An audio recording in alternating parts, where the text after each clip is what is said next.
O sol banhava a Galileia com seu calor. Flores silvestres balançavam suavemente com a brisa, colorindo a paisagem com tons vibrantes. Uma multidão se reunia, a expectativa palpável no ar. Eles ouviram rumores de milagres, histórias de cura e esperança.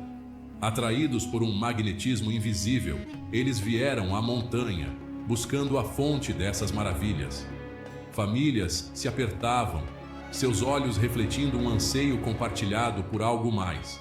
Pescadores, com as mãos calejadas de puxar redes, estavam lado a lado com escribas eruditos, seus rostos marcados por anos ponderando as escrituras. Todos vieram em busca de consolo, direção e um toque daquele a quem chamavam de mestre. Jesus estava em uma encosta suave da montanha. Ele escolheu deliberadamente esta posição elevada, não para se exaltar, mas para garantir que sua mensagem alcançasse todos os ouvidos atentos. A encosta formava um anfiteatro natural, levando suas palavras por toda parte. Este não era apenas um local físico, mas simbólico. Montanhas, no coração das pessoas, representavam lugares de encontro divino.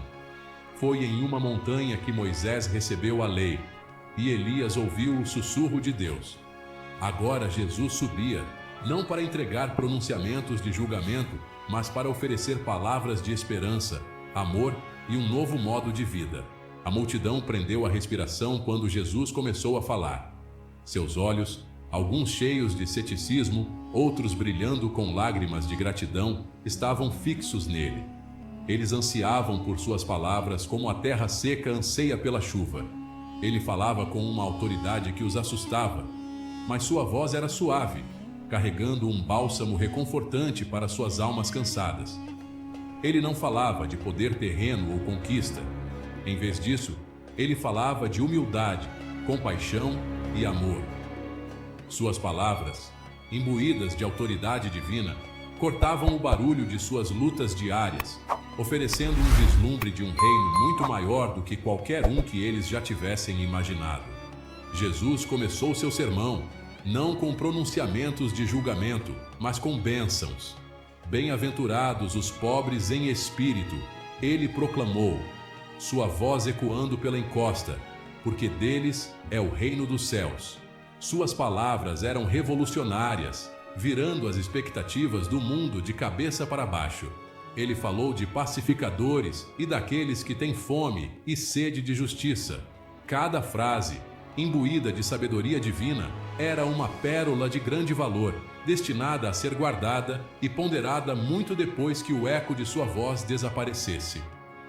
Essas não eram meras reflexões filosóficas, mas palavras vivas, potentes com o poder de transformar vidas. Jesus revelou um reino muito diferente daquele que eles desejavam.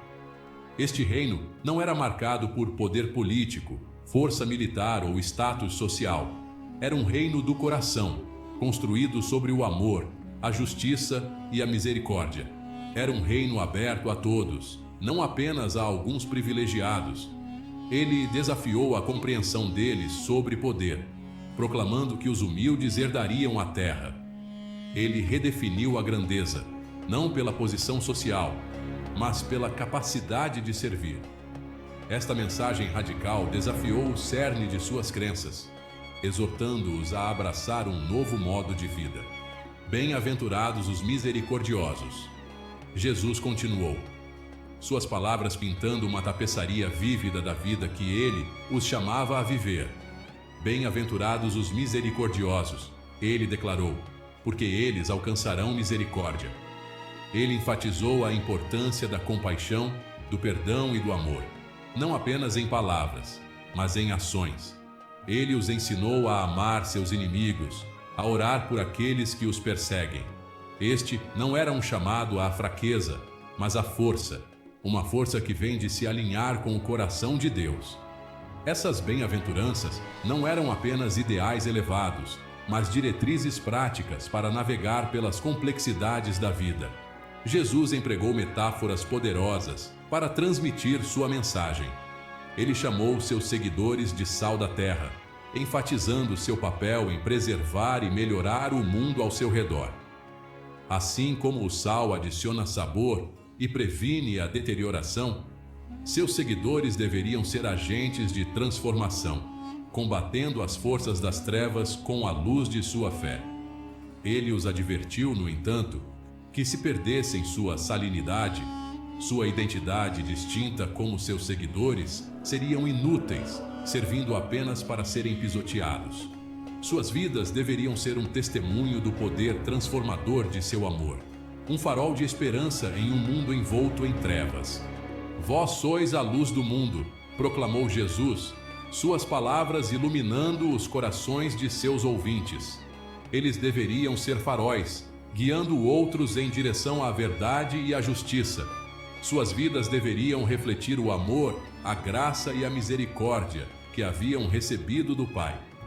Ele os incentivou a deixar sua luz brilhar intensamente diante dos outros, para que, por meio de suas boas obras, as pessoas vissem a glória de Deus.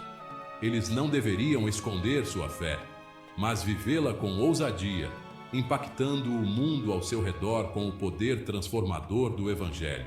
Jesus mergulhou na essência da lei, indo além da mera aderência externa ao Espírito por trás dos mandamentos. Ele enfatizou a importância da pureza interior, contrastando-a com a hipocrisia. Não era suficiente simplesmente seguir a letra da lei enquanto abrigavam raiva, luxúria ou engano em seus corações. Ele desafiou a compreensão deles sobre justiça, afirmando que a verdadeira justiça envolvia uma transformação do coração. Ele chamou seus seguidores a um padrão mais elevado, uma justiça que fluía de um relacionamento profundo e duradouro com Deus. Abordando a questão da raiva, Jesus exortou seus seguidores a buscar a reconciliação. Qualquer que se irar contra seu irmão será réu de juízo, ele advertiu. Apegar-se à raiva, ele explicou, era como abrigar uma semente venenosa dentro do coração. Ele enfatizou a importância do perdão, não apenas pelo bem do ofensor, mas pelo bem-estar do ofendido.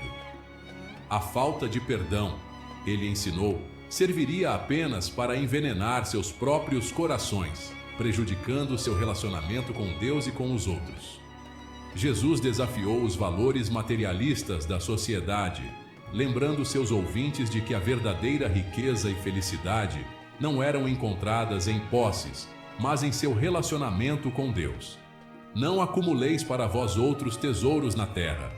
Ele advertiu, onde a traça e a ferrugem corroem e onde ladrões arrombam e furtam. O verdadeiro tesouro, ele explicou, era eterno, encontrado em buscar o reino de Deus e sua justiça. Ele exortou seus seguidores a investirem nas coisas que realmente importavam, a acumularem tesouros no céu, onde nem a traça nem a ferrugem podem destruir. Quando Jesus concluiu seu sermão, um silêncio se abateu sobre a multidão.